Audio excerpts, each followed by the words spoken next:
రేవంత్ రెడ్డి గారు కానివ్వండి, ఇటు బీఆర్ఎస్ నాయకులు కానివ్వండి, బాగా అవాకులు చవాకులు అసహనానికి గురవుతున్నారు అని అంటే యాత్ర సక్సెస్ఫుల్ గా విజయవంతంగా నడుస్తుంది. 5 ప్రాంతాల్లో సైమల్టేనియస్ గా రాష్ట్ర వ్యాప్తంగా గొప్ప కార్యక్రమాన్ని రాష్ట్ర నాయకత్వం తీసుకుంది. మా దగ్గర ఉగ్రభీం క్లస్టర్ లో 20వ తారీఖు యాత్ర బాసర అమ్మవారి సన్నిధిలో, సరస్వతి అమ్మవారి సన్నిధిలో స్టార్ట్ అయ్యి ఇవాళ మా దగ్గర విజయవంతంగా కొనసాగుతుంది. ఇవాళ నాకు ఇక్కడ బాధ్యతలు ఇవ్వడం జరిగింది.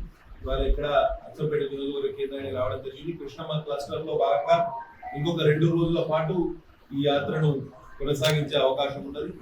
రేవంత్ రెడ్డి గారు ఏదైతే భారతీయ జనతా పార్టీని వీకెండ్ చేయడానికి,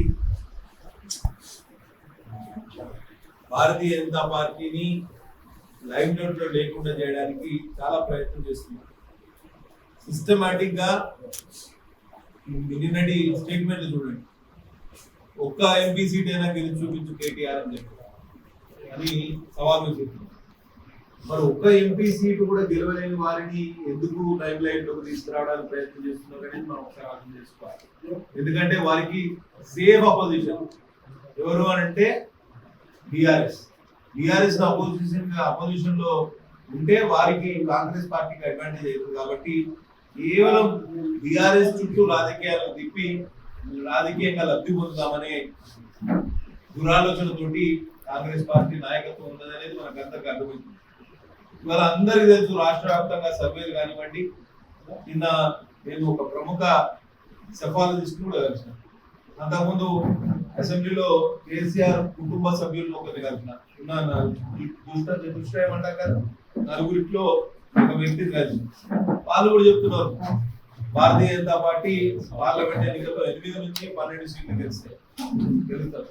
సో ఒక ఆర్టిఫిషియల్ వాతావరణం తయారు చేయడానికి కాంగ్రెస్ ఇటు బీఆర్ఎస్ పనిగట్టుకొని పనిచేస్తున్నాయి అనేది మనకు అందరికి అర్థం అవ్వాల్సిన విషయం. ఎందుకంటే గత అసెంబ్లీ ఎన్నికల్లో కూడా వీళ్ళు ఇట్లే రాజకీయంగా లబ్ధి పొందడానికి బీఆర్ఎస్ బీజేపీ ఒకటి అని అబద్ధాన్ని 100 విధాలుగా చెప్పి ప్రజల మనసుల్లో అదొక విషబీజాన్ని నాటి రాజకీయంగా లబ్ధి పొందింది. సేమ్ గేమ్ మళ్ళా పార్లమెంట్ ఎలక్షన్ లో ఆడడానికి వాళ్ళు ఒక కుతంత్రాలను మనుతున్నారు. దీన్ని ప్రజలందరూ అర్థం చేసుకుంటున్నారు.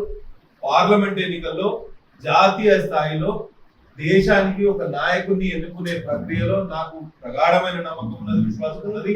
ప్రజలు మోదీ గారి నాయకత్వాన్ని మళ్ళీ కోరుకుంటున్నారు. ముచ్చటగా 3వసారి వారిని ప్రధానమంత్రిగా చేద్దామని దాదాపుగా డిసైడ్ అయిపోయారు. 370 పైచీలకు సీట్లు భారతీయ జనతా పార్టీకి వస్తాయి దేశవ్యాప్తంగా అనేది సర్వేయర్ల ఒక అంచనా. ఎన్డీఏ కూటమి కలుపుకుంటే 400 పైచీలకు సీట్లు. మరి ఇటువంటి పరిస్థితుల్లో దక్షిణ భారతదేశంలో కేవలం ఇవాళ కాంగ్రెస్ ముక్త భారత్ కి 2 రాష్ట్రాలు అడ్డంకి ఉన్నాయి. 2 రాష్ట్రాలు, కేవలం తెలంగాణ ఇంకా కర్ణాటక. ఈ 2 రాష్ట్రాల్లోనే కాంగ్రెస్ ఉంది. మొత్తం దేశవ్యాప్తంగా కాంగ్రెస్ పెట్టుకుంటుంది. కాబట్టి వాళ్ళు ఒక దుష్ప్రచారానికి తెరలేపారు. ఇవాళ చూడండి, బీఆర్ఎస్ ను బూచిగా చూపించి కాంగ్రెస్ లబ్ధి పొందుతామనే ఆలోచన చేసి బీజేపీని లైమ్ లైట్ లో లేకుండా, లేకపోతే బీజేపీకి ఎటువంటి అడ్వాంటేజ్ పొజిషన్ లేకుండా చేసే ప్రయత్నం చేస్తున్నారు. తప్పకుండా ప్రజలు ఈ విషయాన్ని గుర్తిస్తారు.